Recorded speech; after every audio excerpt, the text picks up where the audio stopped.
আমার জীবনে অনেক স্বপ্ন ছিল, যদি আমার বাবা বেঁচে থাকতো তাহলে আমার অনেক স্বপ্ন ছিল যে আমি পড়াশোনা করে ডক্টর হব। হ্যাঁ, কিন্তু আমার বাবা নেই। বাবা না থাকার জন্য আমার মা আর কি সেলাই মেশিনের কাজ করে আমাকে পড়াশোনা করায়। তো জানি না, আমি বুঝি বেশি দূর পড়াশোনা করতে পারবো না।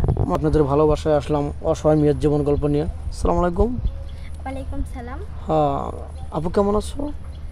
হ্যাঁ ভাইয়া, আমি ভালো আছি। হ্যাঁ, তোমার নামটা জানো কি? উর্মি। উর্মি। তোমার দেশের বাড়ি home district? Home district Barishal Bhola. আচ্ছা, তোমার ফ্যামিলি থেকে কে আছেন? আমার ফ্যামিলিতে আছে আমার একটা বোন, আমার মা আর আমি। ও আচ্ছা।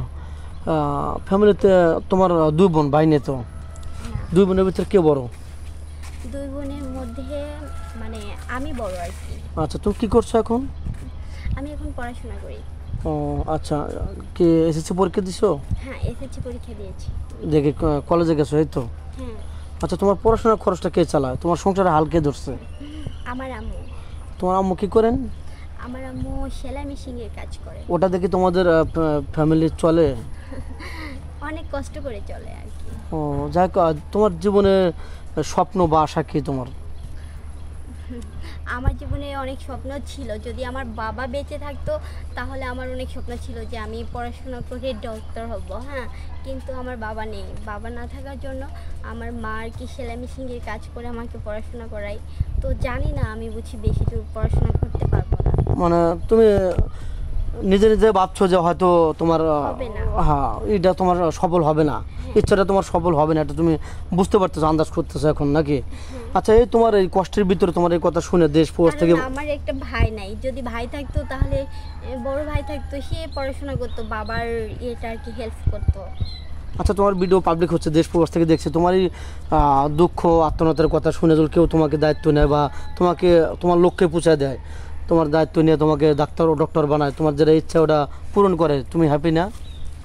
অবশ্যই হ্যাপি। যাক, সে যদি একটু বয়স বেশি হয়, তোমার বয়স যেমন 20, তার বদল 40 হয়ে গেছে, কিন্তু মেনটা ভালো, তোমাকে আগলে রাখবে, খুশিতে রাখবে, তাহলে কি তোমার প্রবলেম আছে? দেখেন ভাইয়া, বয়স কিন্তু না। হ্যাঁ, যদি সে একটা ভালো মনের মানুষ হয়, যদি একজনের উপকারে আসে, তাহলে তো কোনো কথাই নেই। ও ঠিক আছে। যাক, তোমাকে যদি কোনো প্রবাসী ভাই বিয়ে করে বাইরে নিয়ে যেতে চাই, তোমার আম্মুর বা তোমার ফ্যামিলিগত কোনো প্রবলেম হবে কি না? বাইরে যাবে? হ্যাঁ, বাইরে তো যেতে দিবে না। যেতে দিবে না? যেহেতু স্বামী যেখানে থাকবে সেখানে তো থাকতে বাধ্য। তোমার আম্মুকে খরচ দিবে বা দেখাশোনা করবে, ছেলেটা ভালো, তাহলে এই প্রবলেম কোথায়? 1 বছর পর পর নিয়ে আসা করবে। হ্যাঁ, যদি ছেলেটা ভালো হয়, যদি ভালো মনের হয়, যদি বোঝে আমার ফ্যামিলি থেকে যদি যেতে দেয়, তাহলে আমি যাব। আচ্ছা, তুমি তো মুসলমান না? হ্যাঁ, মুসলমান। নামাজ কালাম তো পড়া হয়। হ্যাঁ, নামাজ কালাম। আচ্ছা, তোমার কি যৌথ ফ্যামিলি ভালো লাগে না সিঙ্গেল ফ্যামিলি ভালো লাগে? আমার কাছে যৌথ ফ্যামিলি ভালো লাগে। এরকমটা কেন? কারণ এখন এখন চাচ্ছে যে বর্তমান যে কালচার শুধু স্বামীকে চায়, খালি স্বামীকে নিয়ে টানাটানি করে, শ্বশুর শাশুড়িকে নিয়ে টানে না। না ভাইয়া, আমি আমি বলবো যে মা বাবা অনেক কষ্ট করে ছেলেকে বড় করে মানুষ করে। হ্যাঁ, তারপরে যদি তার ওয়াইফকে পেয়ে সে যদি তার ফ্যামিলিকে ভুলে যায়, তাহলে তো সেটা দুঃখজনক বিষয়, তাই না? অবশ্যই। আমি চাই সবাই মিলে একসাথে থাকবো। আচ্ছা, এই ভিডিওটা পাবলিক হচ্ছে, দেশ প্রবাস থেকে অনেক ভাইয়া দেখছে, তো যাই হোক, তোমাকে কীভাবে পাবে একটু বলো তো, স্ক্রিনে বলে দাও। আমাকে কিভাবে পাবে? আপনার মাধ্যমে পাবে।